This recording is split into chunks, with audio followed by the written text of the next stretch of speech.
Hola, ¿cómo está, señor, señora?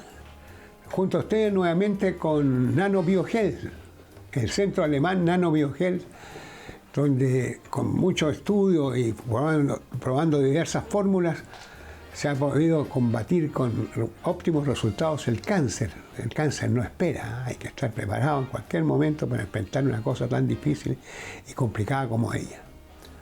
Centro alemán NanoBioHealth. Conéctese con el centro alemán al más 56 222 02 22 22. También puede hacerlo en la página web www.nanobiohealth.cl. ¿De acuerdo? Hágame caso, no necesita nada para conectarse y además tiene una rebaja de 20.000 pesos si nombra en la primera consulta, si nombra al programa Cada Día Mejor o a mi nombre, Alfredo Lamadrid. Estamos para ayudarle y para servirle. Tiene fórmulas nuevas, este centro alemán NanoBioHealth con óptimos resultados. Bueno, le digo que se suscriba con nosotros porque no tiene que pagar nada y queda más conectado con este canal de la gente grande. Conéctese con nosotros, no hay problema.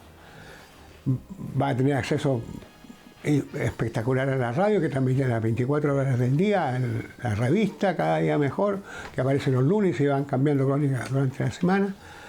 Y va a tener acceso a todo lo que es el mundo de la gente grande, el mundo de los mayores. ¿Ah? No me gustaría decirlo, pero es el mundo de los mayores. Ya no podemos devolvernos en el tiempo. Invitado de hoy, Marcelo Araya, gerente de comunicaciones corporativas de Ovalle d'Or. Hace 13 años que está Marcelo Araya en ese puesto. Marcelo Araya fue uno de los fundadores y después participó activamente en Informe Especial. Una de las entrevistas más llamativas de este programa en sus largos años de existencia es la entrevista a Michael Townley, el norteamericano que entró a Chile para hacer algunas barbaridades. Ellos no se fijan en eso, pero nosotros nos fijamos bastante. Tuvo que ver con el crimen del general Pratt, tuvo que ver en el crimen de Orlando Letelier, el canciller chileno de Estados Unidos, ministro de Relaciones Exteriores. Una vía, por Dios, ¿cómo puede ir gente para hacer cosas como la que le estoy contando? Bueno, Marcelo Araya tuvo varias entrevistas en el Informe Especial y una de ellas en el Townley, que le costó mucho porque él cambiaba de lugar, no asistía a donde lo citaba, etcétera. Le quedó montones de problemas y después que hizo la entrevista, Televisión Nacional no quería darla todavía, se postergó un poco hasta que al final salió. Y todo eso lo hizo Marcelo Araya, nuestro invitado de hoy. Difícil conseguir esa entrevista, difícil hacerla, difícil planearla, difícil prepararla. Convencerlo a él fundamentalmente, porque este proceso demoró prácticamente 2 años. El año 91 a mí me encargaron hacer el reportaje sobre el caso Letelier. A mí me parecía que era afín a lo que yo más o menos pretendía realizar. Viajamos durante 15 días a Estados Unidos, tuvimos las entrevistas de George Walter Landau, por ejemplo, Ronnie Moffitt, Michael Moffitt, el marido de la mujer, claro. No sé, hubo un sinnúmero de entrevistas que logramos, hubo como realmente una continuidad, un acierto, y siempre quedó como pendiente la posibilidad de entrevistar a Michael Townley. Me parecía, a lo mejor ingenuamente en ese minuto, muy fácil. Llegué hasta Jeff Johnson, que era su abogado, en Washington. Le planteé nuestro deseo, me dijo: usted está muy equivocado, el hombre tiene sus filtros, pero envíen un fax, yo mantengo acá el teléfono.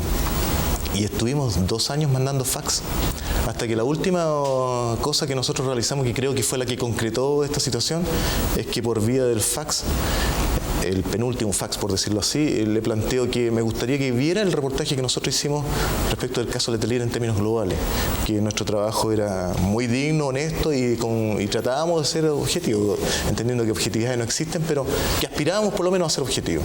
Imparciales, por lo menos. Imparciales, claro, tener una posición, una visión más amplia o tolerante respecto de lo que está estaba registrándose hasta ese minuto frente al tema de los derechos humanos en general. Y le envié el cassette, vía por el abogado, y me da la impresión que eso realmente lo convenció.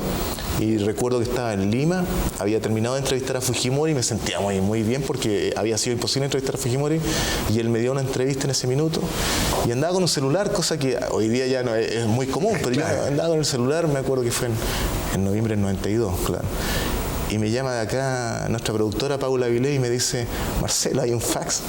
Por primera vez Michael Townley nos contestaba, porque siempre fue por vía al abogado, el abogado era el que firmaba. Pero aquí él estaba dispuesto a escuchar nuestra posición, a escucharla directamente. Y ya era un tremendo paso. Nunca habíamos contactado con él y aquí lo habíamos logrado. Así que rápidamente viajamos a Santiago para establecer las normas, cómo lo podríamos realizar, qué sé yo, y empezar una nueva operación, que esto significó además otro par de viajes a Estados Unidos.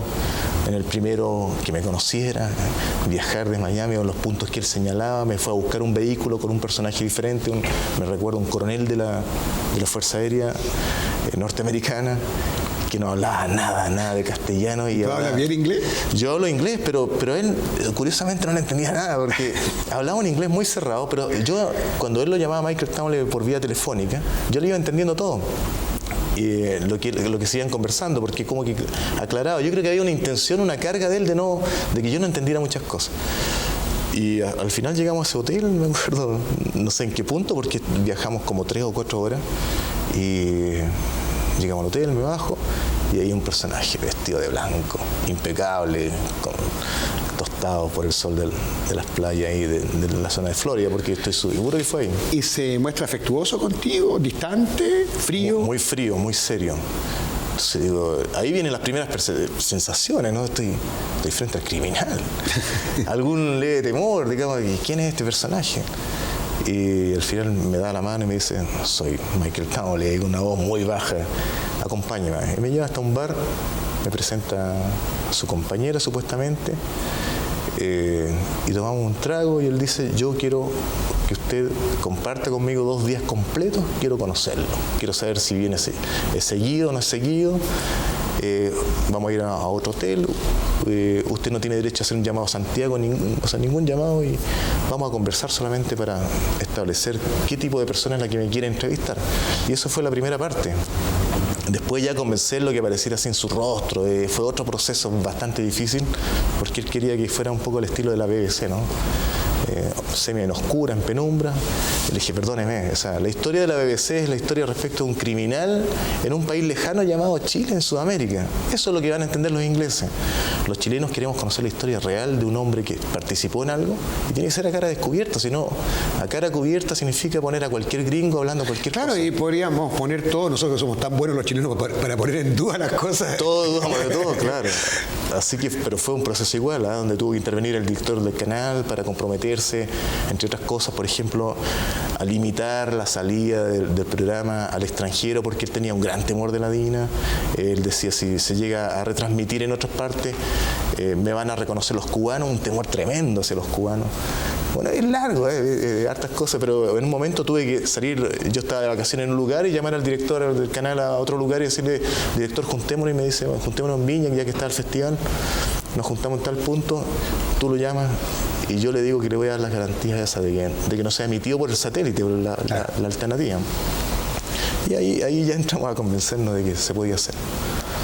¿Y quedas satisfecho después de emitida al aire la entrevista? Porque imagino que editaste muchas partes, etcétera. Bueno, claro, o sea, hubo muchas vicisitudes de por medio. Hay una parte grande de satisfacción, porque quizá a esa altura, en ese minuto, a lo mejor, incluso en algún periódico, pudo haber salido de que no había el gran aporte, sino que era un poco la historia conocida, de acuerdo. Pero para mí existía la gran satisfacción de que el chileno, que vio a lo mejor parceladamente relación de hechos o hechos muy sesgados, aquí había una historia completa, relatada completamente por un personaje importante. Y lo importante es que, bueno, esto pasa a constituir hoy día parte de la historia y se está dando en concreto a través de los tribunales. En eso hay una satisfacción. No es satisfactorio, por supuesto, lo que todo el mundo conoce, es que hubo problemas graves en el canal y que implicó la salida de nuestro editor, que hoy día está en Megavisión, en otro canal amigo. Claro. Claro, hubo problemas desgraciadamente al final. Sí. Oye, ¿y cuántas grabas? ¿Grabas muchas cintas? ¿Cuánto grabas? En horas, dilo, porque el público a lo mejor en cintas no entiende. Claro, o sea, si en esa oportunidad, en el caso de Michael Townley, pero normalmente en un reportaje uno graba unas 50 cintas, son de 30 minutos cada uno, así que son 5 por 3, 15, son 150 minutos de... Son más de... No, más de 150. Más de 100, son 1500. 1500. Claro. ¿Y cuántas grabas con Townley? ¿Más todavía? No, con Townley grabamos 40. Hicimos cámara y llevamos 2 cámaras. En realidad nos preparamos bien. Se dio la circunstancia y preparamos bien. Fuimos con 2 camarógrafos y en esa oportunidad hicimos plano y contraplano. Entonces trabajamos con la cámara que me llevaba a mí y obviamente la cámara que lo llevaba a él. Eran 20 y 20 cintas que tratamos de que no hubiera ninguna duda. O sea, lo que tú planteas, obviamente. Nuestro mayor patrimonio como informe especial es la credibilidad y no queríamos dejar ningún tipo de duda respecto de lo que estábamos realizando. Por lo tanto, los contraplanos que no fueran porque la misma cámara se desplazara y hiciera el contraplano, sino que habían 2 cámaras reales y hay 2 relaciones de grabación idénticas y cualquiera lo puede verificar cuando quiera. Y la gente después te pregunta, ¿por qué no me preguntó tal cosa? ¿O estuvo muy bien? Bueno, a mí muchos taxistas me han felicitado, y eso es como un poco la media de Chile. Yo creo que a ti te pasa lo mismo y el taxista un poco lo que le dice a uno si estuvo bien o no y lo que ha escuchado de otras personas. A mí los taxistas, digo, no es que van a ser cientos, pero los taxistas que yo he tomado siempre me han dicho, o por lo menos uno que me llegó mucho y me dijo, amigo, gracias por poder conocer alguna vez una verdad que para mí era completamente vedada, estaba oscura. Sinceramente se lo agradezco. Y otros taxistas me han dicho, usted es el de Townley, ¿eh? Amigo, ¿para dónde va? ¿Qué maldad va a hacer? Dice, porque nos asocian con que vamos a hacer algo muy duro, algo muy fuerte. Pero en ese lado, claro, tienes... Nunca más nos volviste a ver, ¿eh? Hemos hecho contactos telefónicos cuando han habido situaciones y yo le he querido plantear de que por qué no nos habla de nuevo frente a determinados temas. Pero el tipo... No sé. ¿Y la despedida muy distante? Después de estar tanto tiempo con él, hasta luego nomás. La verdad es que se da una cierta relación en que cada uno plantea, ojalá que esto realmente sirva. Eso es lo que él me planteó siempre. Lejos de cualquier otro tipo de situación, lo que yo percibo, es re difícil plantearse en este ámbito. O sea, tener todos los antecedentes del criminal y a la vez desarrollarse toda una relación con un personaje que tiene a lo mejor problemas, dificultades, sentimientos y que plantea su mayor añoramiento o nostalgia por volver a Chile. El tipo dice, yo quisiera volver a Chile, si es lo único que yo quiero. Creerle o no creerle, este escepticismo que tenemos los periodistas, ¿verdad? Le creo, no le creo. ¿Quién es este personaje? ¿Y no te habló nunca de sus hijos? Bueno, sí. Para él dice que esa es su riqueza, digamos, el haber tenido a sus hijos, 2 hijos, y los 3 que tuvo antes Mariana Calleja, también porque los 5 los mantuvo él. Dice, ahí está mi respuesta, nunca habla de Mariana Calleja, su señora, pero sí habla de sus hijos, como su gran tesoro, como su gran aporte. Sus hijos lo visitan continuamente. Atender a una paciente en la casa sí implica seguimiento, fiscalización, supervisión y asegurarnos que cuando se retiren del domicilio ese paciente al otro día va a estar en las mismas condiciones. Así es que es mucho trabajo del equipo detrás. El paciente en la casa es un paciente que no tiene que salir corriendo a atenderse a ningún lugar porque va a estar supervisado en el lugar que él conoce. Un paciente de cáncer no se enferma porque se contagia con otras personas de otras cosas. Un paciente de cáncer está en sistema de debilidad. Un paciente de cáncer necesita más contención. Un paciente de cáncer necesita estabilidad. Un paciente de cáncer necesita estar en un lugar contenido, con una alimentación protegida. Por consiguiente, nosotros brindamos ese asesoramiento minuto a minuto a ese paciente de cáncer. Le creo, no le creo. ¿Quién es este personaje? ¿Y no te habló nunca de sus hijos? Bueno, sí. Para él dice que esa es su riqueza, digamos, el haber tenido a sus hijos, 2 hijos, y los 3 que tuvo antes Mariana Calleja, también porque los 5 los mantuvo él. Dice, ahí está mi respuesta, nunca habla de Mariana Calleja, su señora, pero sí habla de sus hijos, como su gran tesoro, como su gran aporte. Sus hijos lo visitan continuamente. Nunca habla de Mariana Calleja. Mariana Calleja estuvo en nuestro primer programa y habló él de eso, ¿sí? Me imagino. Él no se refiere a ella. No, él rehizo su vida con otra mujer y evita. Quizás las veces que yo traté de llevarlo al tema me indica que se siente un poco traicionado por Mariana Calleja. que le ha abierto mucho más los tribunales. O sea, Mariana Calleja, de alguna forma, que yo también hemos seguido las noticias acá desde Chile, ¿verdad? Le ha abierto a los tribunales la posibilidad de acceder a más información, a conocer mayor información respecto de los diferentes casos en que realmente está involucrado Michael Townley, con excepción del caso de Carlos Prats, que el único que ahí es un misterio profundo, oscuro, tremendo, que ni Mariana Calleja, yo no sé qué acuerdo hay ahí, ni Mariana Calleja, ni Townley, ni nadie va a querer hablar jamás. Me resulta bastante curioso. Extraño. Y anoche no estuviste tú en Informe Especial, ¿no estuviste? No, porque nosotros, ahora constituimos 6 periodistas que nos vamos alternando en los reportajes.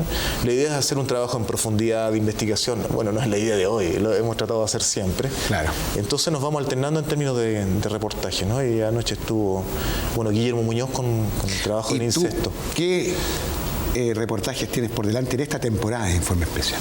Hay temas que a nosotros nos ha parecido que hay que un poco tener en relación a la actualidad, y la actualidad de Chile, de acuerdo a los propios informes, son, por ejemplo, la seguridad ciudadana. Nosotros hemos querido ver un poco cómo es la actuación de las diferentes instituciones que tienen que ver con la seguridad ciudadana, tanto los sectores de nivel con recursos y los sin recursos, y un poco ahí hemos indagado, ¿no? Este programa empieza en el gobierno militar. Sí, es ¿Y curioso. tenía mucha censura en esa etapa? Si hablamos por censura, sí, determinados cortes, determinadas situaciones que nos decían, por favor, no había ni un por favor, pero nos pedían que no se incluyera.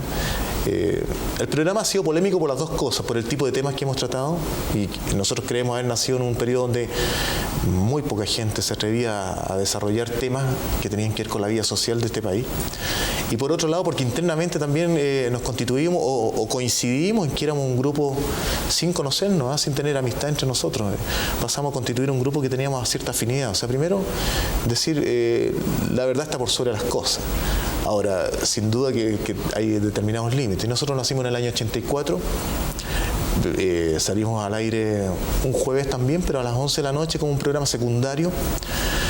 Y al jueves siguiente yo estaba en Normandía, estaba con Santiago Pablo, hice un viaje cubriendo la zona de Europa. En Normandía a los 40 años, me sentí tremendamente viejo cuando hace poco se cumplieron los 50 años.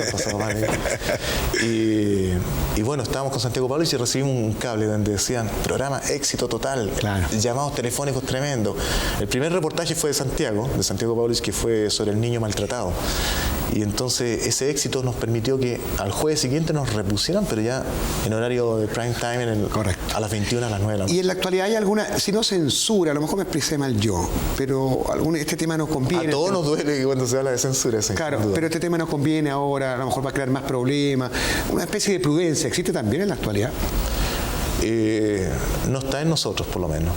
No está en nosotros asumir que hubiera temas que nosotros debiéramos delimitarnos. Ahora, el canal o la dirección del canal y en general el directorio plantea una línea editorial. Nosotros estamos muy conscientes que hay que someterse, o no tanto como someterse, pero sí enmarcarse la línea editorial en las funciones de que lo que representa un canal público que no está todavía muy bien asumido por el público en general. La gente no entiende lo que queremos nosotros separar. Esta idea de que el canal es del gobierno y nosotros queremos decir, no, es el canal del Estado para el servicio público. Pero hay una línea editorial. Pero no están estos planteamientos cuáles son las pautas blancas que se señalaban, ¿no? Pero si se llegara a plantear, obviamente que vamos a tener, por lo menos mi persona en lo particular, si me llegaran a plantear de nuevo una situación como la de Townley, se va a repetir una reacción como la que ocurrió con la de Townley, que yo asumí como un intento de censura. Sinceramente, el llamarme postergación de un programa era abiertamente un intento de censura.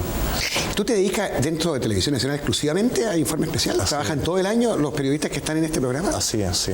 Durante todo el año estamos en un proceso normalmente desde marzo hasta que termina el programa, que es a la altura de noviembre. Nosotros estamos trabajando, reporteando y sacando reportajes, e incluso dentro del periodo que estamos saliendo al aire. Y diciembre lo reservamos para hacer una evaluación y ver el proyecto del siguiente año. Y enero, febrero es cuando uno sale de vacaciones, cada uno se toma más o menos 20, 30 días. ¿Y tú viajas mucho? La gente le da la impresión que viaja uno mucho. Lo que pasa es que, por ejemplo, a mí me toca viajar por el espacio de un mes. Pero no es por viajar por cumplirme. O sea, el proyecto mío constituye 2, 3, 4 países que nos parecen que podrían llamar la atención del público chileno, que podrían interesarse en los temas que vamos a desarrollar, y por eso, pero abordamos un mes y después, dentro del año, a lo mejor viajaremos sumados todas las necesidades que hay, 2 meses más. ¿Y lo familiar, tú eres casado? Sí, yo soy casado. ¿Cuántos hijos? Tengo 3 hijos, 2 niñas y un niño. ¿Y tu señora qué te dijo cuando terminó el programa de Townes, cuando lo vio que estaba bueno o malo? Mi señora es más artista, pero ella un poco se resiste a la que es la televisión, ¿eh? Pero obviamente que es mi esposa y tendrá que...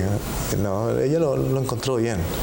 Yo creo que el momento que más a ella le dolió fue cuando me tocó ir al Golfo, a la guerra del Golfo, y estar justo el día ahí en Bagdad, el primer día que empezó Sí, pues seguimos los reportajes. Y... ¿Esto te pilló a ti la guerra del Golfo? No, fuimos. Sí, eso es lo más grave todavía. Pero les costó como volver. Yo leí algo tuyo que es tan complicado en un momento. Hubo un momento que el canal no nos ubicaba, entonces acá... Eso, algo así fue. En el noticiario, por lo que me contaban, yo no tenía idea, pero claro, es verdad que estuvimos desaparecidos para Chile durante 2 días. Yo estaba conmigo mismo, pero para Chile estábamos... Fueron al Golfo Pérsico creyendo que la guerra era un poco televisiva un poco. El espíritu romántico de los viejos reporteros de guerra que iban a Vietnam. Me encontré con mucho de Vietnam y me llamaba tremendamente la atención que cuando llegó un momento en que nos expulsaron a todos y quedó Peter Arnett de la CNN, yo decía, pero ¿cómo se van a ir? Estos son los veteranos de la guerra. ¿Cómo? Y yo vengo a la guerra, yo no estaba nunca en la guerra, y estos hombres estaban decididos a irse. Y cuando ya vi que todos se querían ir, que aceptaban la decisión del gobierno, dije, bueno, son veteranos de guerra, tendré que aceptar, debe ser la cosa mucho más difícil de la que estuvimos antes. ¿Cuál es lo más impactante que te tocó en esta guerra? Cruzar la frontera hacia Jordania cuando nos estaban expulsando. Nosotros veíamos hacia atrás, y eso que hay una diferencia de 700 kilómetros, pero uno veía el fuego del bombardeo, cuando ya al tercer día tuvimos que salir. El fuego tremendo con que atacaban los norteamericanos, y se veía Bagdad encendido. Y llegamos a las 12 de la noche a cruzar esta frontera, donde los soldados estaban vueltos locos y no entendían inglés, porque había puros clases, ¿no? Puros soldados. Tenemos programas, por ejemplo, para aquellas personas que tienen Alzheimer. Esos programas son muy interesantes porque también ayudan a la mejor respuesta del paciente con relación al avance de la enfermedad. Fibromialgia es un gran problema porque está asociado a lo psicológico, a lo físico y al tiempo de que la persona entre no hacer nada se va deteriorando más y no lo sabe porque no se da cuenta, porque un día amaneció y estaba perfecta. Entonces, podemos atender desnutrición. Hay muchos pacientes que tienen anorexia hoy.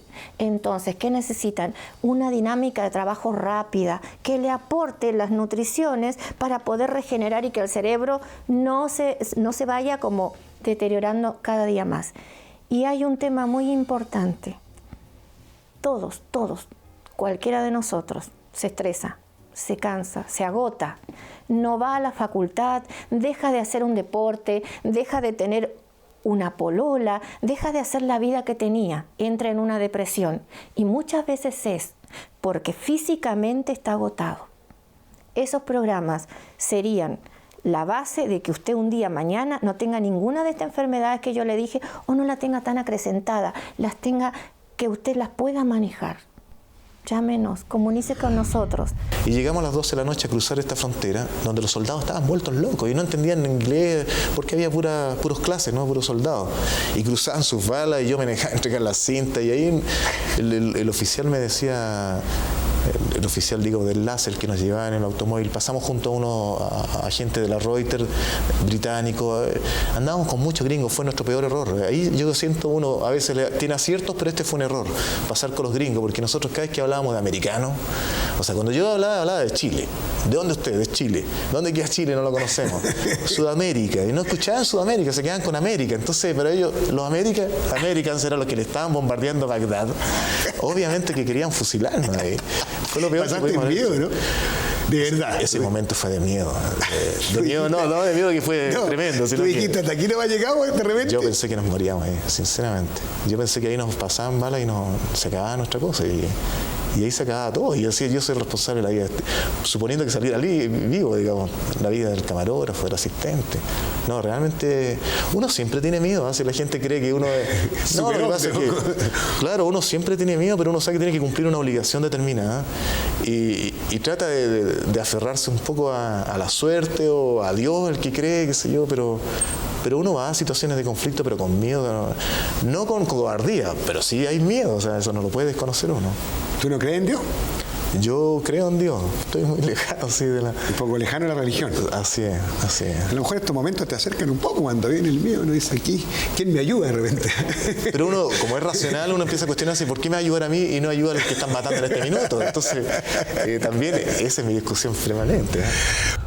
Ahí están las opiniones de Marcelo Araya. Esa entrevista es uno de los impactos noticiosos que hemos presenciado en nuestra larga trayectoria en la televisión, ¿eh? Realmente conseguir, porque la gente no sabe que cuesta conseguir realmente una persona, no tiene ningún interés en aparecer públicamente y en tener que contestar preguntas que lo comprometen y lo complican. Así que no es fácil. Esta preproducción de esta entrevista ha sido notable y también nos enteramos de muchas cosas que desconocíamos. No se olvide el centro alemán Nanobiogel, que está autorizado por el ISP. Y lo atienden en su casa también, no tienen nada que ir a una clínica, vaya al centro alemán Nanobiogel y después lo siguen atendiendo en su propia casa, no gastan en clínica, en nada. Hágame caso, ¿eh? Le di el teléfono ya, no se lo doy pues. Más 56 222 02 22 22. Y también tiene la página web Nanobiogel, www.nanobiogel.cl. Conéctese con ellos y va a tener una rebaja también de 20.000 pesos si nos nombra a nosotros, al programa o a mi persona. Nos vemos próximamente. Por Dios, me costó. Próximamente. Chao.